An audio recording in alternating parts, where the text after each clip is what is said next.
Привет, друзья! Если в ваших планах на ближайшие пару лет значится покупка нового автомобиля, то стоит учитывать, что правила на авторынке Германии и всего Евросоюза заметно меняются. С 29 ноября 2026 года в полном объеме вступает экологический стандарт Евро-7. И хотя об этом в регламенте говорят еще с весны 2024 года, именно конец 2026 станет ключевым этапом. С этой даты любая новая модель легкового авто, выходящая с конвейера, должна соответствовать обновленным критериям. А еще через год это правило распространится на все новые регистрации. Но что это значит для нас с вами на практике, кроме красивых цифр в брошюрах? Самое заметное нововведение – это появление так называемого цифрового экологического паспорта автомобиля. Теперь производитель обязан выдавать такой документ вместе с каждой машиной. То есть, по сути, это подробное такое досье на экологические характеристики вашего автомобиля.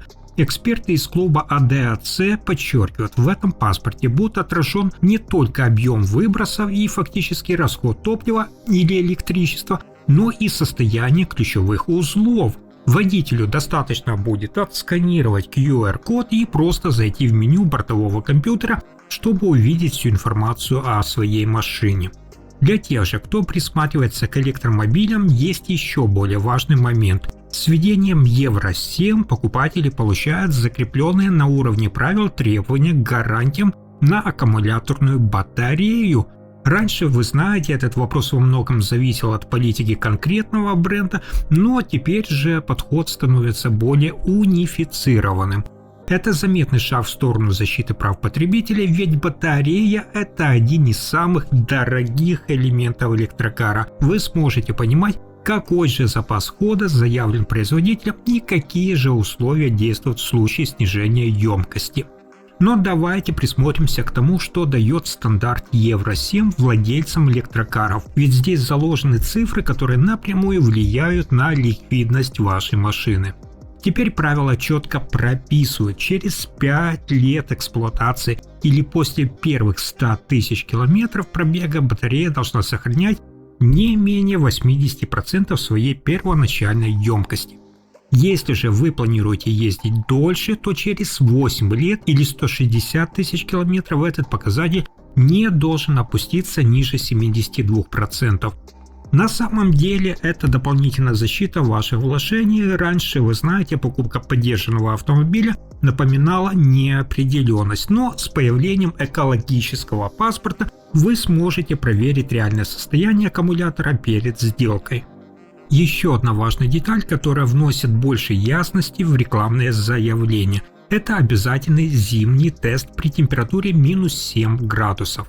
Мы все с вами знаем, как заметно снижается запас хода при понижении температуры. Теперь производителю необходимо указывать не только идеальные условия, но и показатели, приближенные к зимним. Это помогает водителям лучше понимать реальные возможности вашего автомобиля в холодное время и снижает риск неприятных ситуаций на дороге, когда заявленные 300 км, например, на практике могут оказаться существенно ниже. Но самое интересное в Евро-7 скрыто там, где мы раньше почти не обращали внимания на экологические аспекты. Впервые под контроль попадают не только выхлопные газы, но и микрочастицы, которые образуются при торможении и износе шин. На первый взгляд это кажется незначительным, но эксперты сегодня обращают внимание, по мере развития технологий вклад таких частиц в общее загрязнение становится более заметным. Это новый вызов для индустрии, ведь под требования попадают и электромобили. У них отсутствуют хоть и выхлопные газы, но из-за большого веса нагрузка именно на тормоза и шины может быть выше. Теперь экологичность автомобиля оценивается комплексно, от выбросов до частиц, образующихся в процессе эксплуатации. Многие же водители пугает само сочетание цифр 7 с экологическими нормами, так как по опыту прошлых лет это часто воспринималось как возможное изменение в правилах въезда в центры городов или расширение зеленых зон. Однако здесь есть важный нюанс, который помогает немного снизить вашу тревожность. По факту предельное значение по оксидам азота и мелкой пыли для легковых авто остались на том же уровне, что и в действующем стандарте Евро-6. Еврокомиссия подчеркивает новые правила. Это прежде всего технический регламент для производителей, а не прямой инструмент для введения дополнительных дорожных ограничений или автоматических штрафов для владельцев старых машин. Но если для нас с вами на дороге мало что поменяется, то для автопроизводителей требования становятся, как я сказал, существенно строже. Речь идет о долговечности тех самых экологических систем, которые стоят в автомобиле. По старым правилам, завод был обязан гарантировать, что машина вписывается в нормы выбросов только первые 5 лет или 100 тысяч километров пробега. После этого экологичность авто во многом становилась зоной ответственности именно владельца и прохождения техосмотра. Теперь же этот срок ответственности заметно увеличился. Производители обязаны гарантировать соответствие нормам выбросов в течение 10 лет или до достижения отметки в 200 тысяч километров. Это существенный сдвиг, теперь инженерам придется проектировать катализаторы, сажевые фильтры и датчики с более высоким запасом прочности. Для нас, как для покупателя, это может стать плюсом. Машина должна оставаться технически исправной, скажем так, и чистой дольше, что напрямую влияет на ее стоимость при перепродаже, например, через 5 или 7 лет. По сути, Евро-7 – это усиление ответственности автоконцернов за долговечность автомобилей в более длительной перспективе. От технического прогресса и автомобильных новинок давайте перейдем с вами к людям. И здесь законодательство подготовило заметный поворот. В начале 2026 года в Германии, вы знаете, вступили в силу обновленные правила, которые касаются воинского учета, и они заставили многих мужчин в возрасте от 17 до 45 лет внимательно пересмотреть свои планы на будущее. Если раньше все обсуждали только возврат обязательных меддосмотров, то теперь на поверхность вышла норма, о которой большинство либо забыло, либо вообще не знало.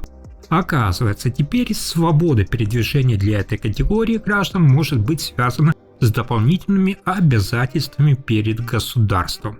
Суть в том, что теперь, если вы планируете покинуть Германию на срок более 3 месяцев, вам необходимо заранее уведомить об этом военное ведомство и получить соответствующее разрешение. И здесь абсолютно не важно, какая у вас причина. Едете ли вы на учебу по обмену, получили ли контракт в другой стране или просто решили устроить себе длительный отпуск. Без соглашения со стороны Центра карьеры Бундесвера такой отъезд может рассматриваться как нарушение установленных правил. Раньше подобные рамки применялись в более чувствительный период, но в новой редакции закона это закреплено как часть действующей системы учета. Особый резонанс это вызывает у тех, кто получил немецкий паспорт совсем недавно. С введением нового закона о двойном гражданстве число новых граждан Германии заметно выросло, и многие из них не всегда заранее учитывают, что вместе с правами появляются и дополнительные обязанности. Военные эксперты объясняют это просто. Стране нужен прозрачный и работающий реестр. Государство стремится понимать, кто из военнообязанных находится внутри страны, а кто за ее пределами. По сути, формируется такая система, где заграничные поездки оказываются связаны с учетом воинского статуса, и длительный выезд требует предварительного согласования. Естественно, главный вопрос, который сейчас висит в воздухе, а могут ли вообще отказать в таком разрешении? Ведь по закону это запрос, который ведомство должно рассмотреть. Официально представители Министерства обороны стараются сгладить углы, заявляя, что пока военная служба в Германии остается добровольной, такие бумаги, как ожидается, будут выдаваться почти автоматом. Сейчас чиновники в ускоренном режиме дописывают какие-то внутренние инструкции, чтобы этот процесс выглядел как обычная формальность. По заверению властей, если на период вашего отсутствия у государства нет на вас никаких мобилизационных планов, препятствовать отъезду, как правило, не будут. Однако, если копнуть глубже, ситуация выглядит не так однозначно. Юристы подчеркивают, само наличие такой нормы – это заметный инструмент регулирования. В Германии десятилетиями не было практики, чтобы гражданин заранее согласовывал с военными длительный выезд в мирное время. Фактически техническая возможность отказа теперь предусмотрена в системе, и как она может применяться в случае изменения политической обстановки – открытый на сегодня вопрос. Если сравнивать с прошлым, раньше подобные ограничения вводились в более чувствительные периоды, теперь же механизм закреплен на постоянной основе. Особая зона внимания здесь – новые граждане Германии. При разработке этой реформы власти прямо подчеркнули – никакой разницы между старыми или новыми немцами быть не должно. Все, кто получил паспорт недавно, включая обладателей двойного гражданства, автоматически попадают в этот реестр. То есть, если вам от 17 до 45 лет и вы решили на полгода уехать к родственникам, вам также потребуется подать соответствующий запрос. Отдельных исключений для обладателей двух паспортов закон не предусматривает. Министерство обороны уже отмечает, что им важно понимать местонахождение потенциальных резервистов, чтобы база данных оставалась актуальной. В результате заграничные поездки на длительный срок оказываются связаны именно с учетом в военном ведомстве, и такой выезд фиксируется в системе. Но самое поразительное в этой истории то, что даже официальные лица в Министерстве обороны пока не дают однозначного ответа, как эта система будет работать на практике. То есть, с одной стороны, они признают, что последствия нового правила далекоидущие и коснутся миллионов человек, с другой, до сих пор не представили четких алгоритмов действий. Мы находимся в ситуации, когда закон уже вступил в силу с января, напомню, 2026 года, а детальные инструкции, которые должны упорядочить весь этот процесс, все еще находятся в стадии разработки. На прямые вопросы о том, сколько разрешений уже выдано или какие именно пограничные службы будут проверять наличие этой бумаги, точных ответов пока нет. Больше всего вопросов вызывает позиция властей относительно возможных последствий. Когда речь заходит о мерах для тех, кто уехал без предварительного согласования, чиновники вспоминают времена холодной войны. Мол, тогда подобное правило тоже существовало, но на практике его почти не применяли, и оно не имело существенного значения. Но согласитесь, это не самый убедительный аргумент сегодня, когда вы понимаете, многие поездки, билеты на самолет или регистрацию в другом государстве могут фиксироваться в цифровых базах данных. Если раньше государство могло не реагировать на отдельные случаи отсутствия из-за ограниченных ресурсов, то сейчас этот автоматизированные системы и единый реестр существенно упрощают отслеживание таких ситуаций. Особое внимание это правило вызывает у новых граждан Германии. Вы знаете, тысячи людей, которые только недавно получили немецкий паспорт, отмечают, что вместе с правами гражданина ЕС появляются и дополнительные обязанности, связанные с этим учетом. Интересно, что в информационных материалах о натурализации этот аспект, кстати, обычно не раскрывается подробно. Фактически мы видим такое формирование системы учета, где длительный выезд из страны для части граждан связан с необходимостью согласования, а вот отсутствие детальных инструкций сегодня пока создает дополнительную неопределенность. Но давайте от вопросов государственной безопасности и контроля на границе перейдем все-таки к теме, которая долгое время считалась в Германии чувствительной, но теперь становится гораздо более прозрачной. В немецкой культуре фраза «о деньгах на работе не говорят» годами была, вы знаете, негласным золотым правилом. Однако с июня 2026 года эта практика начинает меняться. В силу вступает новая директива Евросоюза, которая делает такие вопросы более открытыми. Если вы чувствуете, что коллега за соседним столом получает больше за ту же работу, вы теперь сможете легально запросить соответствующую информацию. Почему это происходит именно сейчас?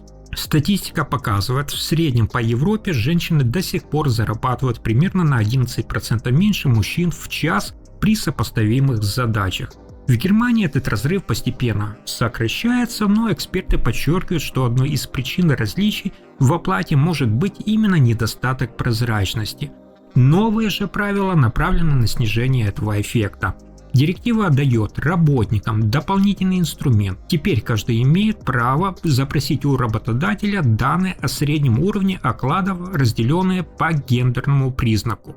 Но тут важно понимать, вам не покажут расчетный лист конкретного коллеги, потому что я напомню, что закон в Германии защищает персональные данные. Но работодатель будет обязан предоставить вам усредненный показатель по вашей группе должностей. Более того, компании теперь должны четко и публично объяснять свои критерии назначения зарплаты и карьерного роста. Все правила от премии до индексации должны быть обоснованными, нейтральными и, что особенно важно, доступными для сотрудников. С июня 2026 года работодателям станет существенно сложнее скрывать необоснованные различия в оплате за общими формулировками, поскольку такие случаи могут становиться предметом разбирательств. Новые правила игры существенно упрощают жизнь и тем, кто только выходит на рынок труда. Бесконечное гадание на тему «сколько мне предложат» постепенно уходят в прошлое. Теперь работодатель обязан указывать в вакансии либо конкретную стартовую сумму, либо четкий зарплатный диапазон. Это должно быть сделано максимум перед первым интервью. Более того, закон ограничивает один из самых неудобных вопросов рекрутеров: а сколько вы получали на предыдущем месте? Теперь ваша просто зарплата – это личная информация, и она не должна напрямую влиять на оценку ваших навыков на новой позиции. Для крупного бизнеса контроль становится существенно строже. Компании, в штате которой более 250 сотрудников, теперь обязаны регулярно сдавать государству подробный отчет о разнице в доходах между мужчинами и женщинами. Если выяснится, что разрыв превышает 5% и у руководства нет этому внятных объективных объяснений, например, разницы в квалификации или стаже, фирме придется совместно с представителями профсоюзов разрабатывать план по устранению этого перекоса. Даже в небольших компаниях, где на одной позиции работают всего 2 человека разного пола, каждый из них получает законное право запросить, как я сказал, информацию об уровне оплаты коллеги в рамках установленных правил. Эксперты по трудовому праву отмечают, ссылаться на коммерческую тайну в таких случаях становится существенно сложнее. Профсоюзы Германии уже назвали этот закон важным шагом. По их мнению, в условиях цифровизации у бизнеса есть все инструменты для прозрачного учета. Современные системы позволяют быстро формировать те данные по зарплатам. Но самая существенная деталь этого закона скрыта именно в процедуре судебных споров. Происходит так называемый разворот бремени доказывания. Теперь не работник должен прилагать чрезмерные усилия, чтобы доказать возможное неравенство, а именно работодатель обязан представить обоснования, подтверждающие отсутствие нарушений. Если компания не сможет объяснить разницу в выплатах, это может привести к штрафам и обязательным компенсациям сотрудникам. И пока в офисах учатся открыто обсуждать оклады, миллионы других жителей Германии пытаются разобраться в иной финансовой головоломке – расчетах пособий Бюргергельд. Система устроена так, что в официальных письмах из ведомства вы сегодня видите только конечную сумму, из-за чего может возникнуть ощущение путаницы. Кажется, что денег должно быть вроде бы больше, но на деле за каждой цифрой стоит четкая арифметическая логика. Государство сначала определяет общую потребность семьи, складывает базовые ставки на еду и одежду с расходами на жилье, а затем начинает вычитать из этого объема все, что вы уже заработали или получили от других ведомств. В 2026 году базовые выплаты остались на прежнем уровне. Для пары, живущих вместе, это чуть больше 1000 евро, плюс начисления на детей, которые зависят от их возраста, от 357 до 471 евро. Чтобы не путаться в теории, давайте посчитаем на конкретном примере. Представьте семью, где растут двое детей, например, 4 и 12 лет. По расчетам их базовый минимум 1759 евро в месяц. Если добавить к этому среднюю аренду и отопление в 743 евро, общая планка, которую государство обязуется обеспечить, поднимается до 2502 евро в месяц. И вот тут происходит момент, который часто вводит в заблуждение. Центры занятости, джоб-центр учитывает, что семья уже получает детское пособие Kindergeld. Это 518 евро на двоих. Эта сумма учитывается при расчете общей выплаты. В итоге перевод из самого ведомства составляет 1984 евро. И важно понимать суть этого процесса. Детские деньги никуда не исчезают. и не уменьшаются, они просто учитываются в общем балансе. Если смотреть только на итоговый перевод от центра занятости, можно ошибочно решить, что вам не доплатили, хотя по факту бюджет семьи формируется из нескольких источников и в сумме дают ту цифру, которую система считает необходимой для жизни. Разница в итоговых суммах выплат часто объясняется не количеством детей, а тем, в каком именно почтовом индексе вы живете. Давайте возьмем ту же самую семью из 4 человек, но поселим ее в более дорогом районе. Базовая часть на жизнь останется прежней — 1759 евро, но если аренда с отоплением здесь обходится не 700, а 950 евро в месяц, то общая планка потребностей семьи увеличится до 2709 евро. После стандартного учета детских денег на руки от ведомства придет уже 2191 евро. Анализируя региональные такие особенности, становится нам с вами понятно, в Германии нет единой какой-то фиксированной цифры пособия. Допустимые расходы на жилье в Мюнхене, например, или в Гамбурге будут заметно выше, чем в небольших городах. И именно поэтому важно смотреть в свои документы не только через призму квадратных метров, а разбирать 3 конкретных показателя: холодную аренду, фактические счета за тепло и местный лимит. Если ваша квартира стоит дороже, чем разрешено местными правилами, ведомство может предложить переезд или потребовать покрывать разницу из собственных средств. Это и есть тот ключевой момент для тех, кто не следит за актуальными нормами своего региона. Ситуация становится еще интереснее, если один из родителей решает выйти на подработку, например, на мини-джоб. Многие опасаются, что заработанные 603 евро грязными полностью вычтут из пособия и работать не будет смысла. Но на самом деле закон предусматривает стимулы к трудовой активности. То есть первые 100 евро вашего дохода не учитываются при расчете, это ваш чистый бонус. С остальной суммы также учитывается только часть. В итоге из заработанных 600 евро ведомство засчитает как доход около 394 евро, остальные 209 евро остаются в вашем распоряжении сверх пособия. Это важный момент, работа даже на несколько часов в неделю в 2026 году действительно может увеличить общий доход семьи, а не просто заменять государственные выплаты. Если же сложить все цифры из нашего примера, у нас получается следующее. При общей потребности в семье в 2502 евро наличие детских денег и подработки на руки от ведомства придет около 1590 евро. Однако реальный семейный бюджет будет все-таки выше этой суммы, ведь те самые 209 евро с зарплаты, которые закон разрешает не учитывать, остаются у вас чистыми. Это ключевой момент для понимания. Система выстроена так, чтобы у человека сохранялся стимул зарабатывать хотя бы немного, оставляя часть дохода сверх установленного государством минимума. При этом многие семьи упускают из виду целый пласт дополнительных выплат, которые не приходят автоматически. Речь идет о пакете образования и участия. Сюда входят деньги на школьные принадлежности, оплата горячих обедов в столовой и даже расходы на репетиторов, если успеваемость ребенка снизилась.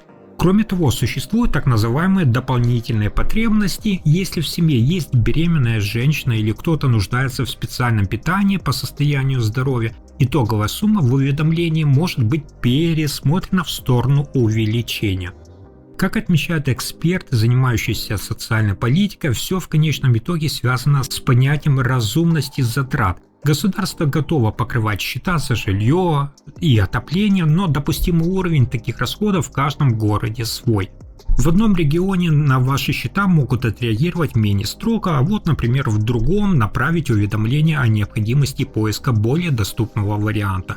Поэтому важно не просто смотреть на итоговый перевод, а внимательно проверять каждую строчку в письме из ведомства. Если же вы видите, что про школьные выплаты или особые условия по здоровью в документе нет ни слова, это повод направить официальный запрос. Сегодня пассивное ожидание может приводить к тому, что семья не дополучает суммы, которые предусмотрены системой, но требует дополнительного подтверждения. Разбираться в начислении пособий задача сегодня, конечно же, не из простых, но сейчас больше нюансов всплывает, когда пенсионерам в Германии внезапно требуются дополнительные средства, например, на ремонт дома или поездку к родственникам. В 2026 году получение кредита для тех, кому за 60, становится отдельной задачей со своими правилами. Несмотря на отсутствие официального запрета по возрасту, банковский сектор выстраивает систему фильтров так, что финальный расчет по долгам должен происходить до наступления 75 или 80 лет. Это автоматически сокращает время на возврат денег, делая каждый месяц выплаты ощутимо дороже для семейного бюджета. Банки сегодня рассматривают заявки пожилых людей очень внимательно, и одна из самых специфических схем, которую они предлагают, это особый тип займа, где вы годами платите только проценты. На первый взгляд это кажется удобным решением, ежемесячные платежи остаются небольшими и уровень жизни не снижается. Однако здесь есть важный нюанс. Основной долг не уменьшается, нет. Вся эта сумма должна быть погашена одним крупным платежом в конце срока. Зачастую одним из вариантов закрытия такого долга становится именно продажа квартиры или дома, что фактически может привести к расходованию собственного имущества. Кроме того, с учетом рисков для финансовой организации, процентные ставки по таким предложениям сегодня, как правило, выше стандартных. Выбирая такой вот путь, человек получает временное обеспечение в текущих расходах, но берет на себя или передает наследникам обязательства по крупной выплате в будущем. Поэтому, прежде чем соглашаться на низкие платежи, важно понимать, что за этой легкостью может стоять риск потери недвижимости. Но все же, когда речь заходит о конкретных суммах, банки в первую очередь оценивают не только доходы пенсионера, но и состояние его недвижимости. Сегодня на рынке сложилась интересная такая ситуация. Старые дома без современной отделки продаются сложнее, поэтому финансовые институты рассматривают реновацию жилья как потенциально выгодное направление.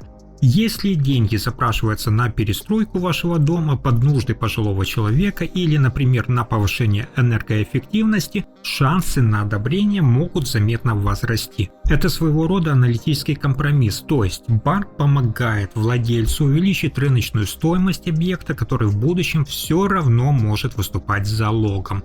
Обычно кредитный лимит для таких целей ограничен уровнем в 40-50% от текущей оценки жилья. Давайте разберем это на наглядном примере. Представьте, человек 66 лет, у которого в собственности полностью выплаченный дом стоимостью 350 тысяч евро.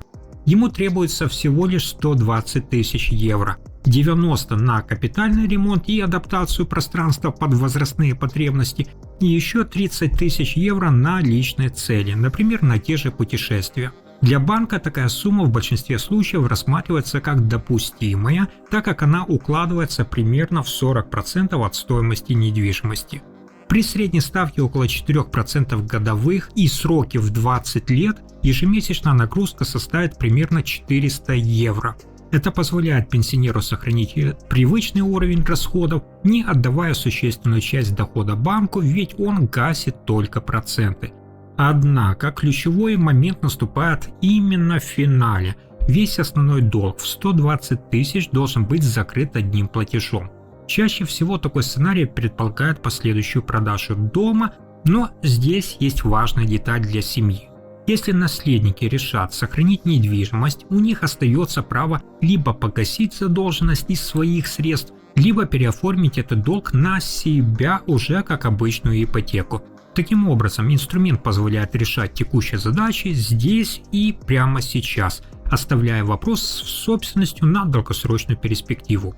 Но финансовые привычки часто значат больше, чем размер зарплаты, и в 2026 году классический способ хранить все заработанное на одной карте становится менее эффективным решением. Большинство из нас привыкло к простой схеме. Деньги приходят на текущий счет, с него уходит аренда и счета, а остаток просто лежит без движения на всякий случай. Но если разобрать эту привычку с точки зрения потенциальной доходности, выясняется, что вы можете недополучать определенные суммы. И здесь золотое правило финансовой гигиены, которое сегодня часто упоминают финансовые аналитики, гласит: на текущем счете должно оставаться примерно столько, сколько вы тратите за 2 месяца и без существенного превышения. Почему именно такой ориентир? Все дело в том, что обычные счета в Германии, как правило, не приносят заметных процентов. Пока ваши накопления лежат там месяцами, их покупательная способность постепенно, вы понимаете, снижается, а вы упускаете свою потенциальную выгоду, которую могли бы получать, просто перераспределив средства. Для спокойствия достаточно иметь под рукой запас, покрывающий 2 месяца вашей обычной жизни. Это та самая подушка безопасности на случай поломки стиральной машины или внезапного ремонта авто. Все, что превышает этот уровень, может быть направлено в работу. Эксперты часто советуют сегодня настроить автоматический перевод излишков на отдельный инвестиционный или накопительный счет в первый же день после зарплаты. Выбор инструментов сегодня действительно широкий, от накопительных планов на недвижимость до акций и широко диверсифицированных фондов, таких как MSCI World. Его часто называют удобным стартовым вариантом именно для новичков, так как он позволяет инвестировать в экономику сотен крупнейших компаний мира одновременно. Главное здесь учитывать временный горизонт. Инвестиции в подобные фонды, вы понимаете, это стратегия на долгий срок, рассчитана на годы, где колебания сглаживаются за счет времени и эффекта сложного процента. Перестав хранить годовые запасы на вашей расчетной карте, вы переводите свои деньги из пассивного состояния в более активную финансовую модель. Для тех же, кто категорически не приемлет риск на фондовом рынке, существует более консервативный, но менее устойчивый путь. Вместо того, чтобы оставлять капитал на беспроцентном расчетном счету, аналитики часто рекомендуют переводить излишки на отдельный накопительный счет с более высокой процентной ставкой. Здесь вы можете уже поддержать сумму в несколько раз превышающую ваши месячные траты. Это создает такой двойной эффект. У вас вроде бы сохраняется быстрый доступ к деньгам на случай форс-мажора, но при этом каждая 1000 евро может приносить пусть небольшой, но реальный доход, а не просто лежать без движения. Такое вот разделение денег – это основа финансового спокойствия. Текущий счет должен оставаться инструментом для повседневных транзакций, то есть кошельком для оплаты счетов. Однако суровая правда финансового планирования заключается именно в том, что большинство людей теряют деньги не из-за отсутствия своих знаний, а из-за нехватки дисциплины. Если вы годами хранили на карте внушительную заначку, стоит здесь учитывать, вы могли недополучить определенные суммы, которые могли бы поступать в виде процентов или дивидендов. Когда же речь заходит о популярных инструментах вроде тех же индексных фондов, важно учитывать не только их потенциал, но и возможные риски, о которых не всегда подробно говорят в информационных материалах. Цена того же фонда MSCI World в отдельном периоде может снижаться на 30 или даже 40%. Это нормальная часть рыночного вот этого цикла, и те, кто вкладывался, например, в 2022 году, могли длительное время видеть в своих приложениях отрицательную динамику. Главная сложность с автоматическими сбережениями и в том, чтобы не нажать кнопку «Стоп» в момент паники. Стратегия регулярных накоплений обычно работает наиболее стабильно именно на дистанции от 10 лет и дольше. Если вы планируете использовать деньги через пару лет, вы скорее можете столкнуться с тем, что результат будет зависеть от комиссий и колебаний рынка. Это такое себе постепенное выстраивание финансовой базы. Но тот, кто наводит порядок в своих счетах сегодня и придерживается выбранного курса во время нестабильных периодов, в итоге часто чувствует себя спокойнее в долгосрочной перспективе. На этом у меня на сегодня все. Держите под контролем не только свои текущие траты, но и те возможности, которые могут оставаться незамеченными из-за привычек. И помните, в Германии сейчас каждый вовремя настроенный автоматический перевод может стать вкладом в финансовую стабильность в будущем. Спасибо за просмотр.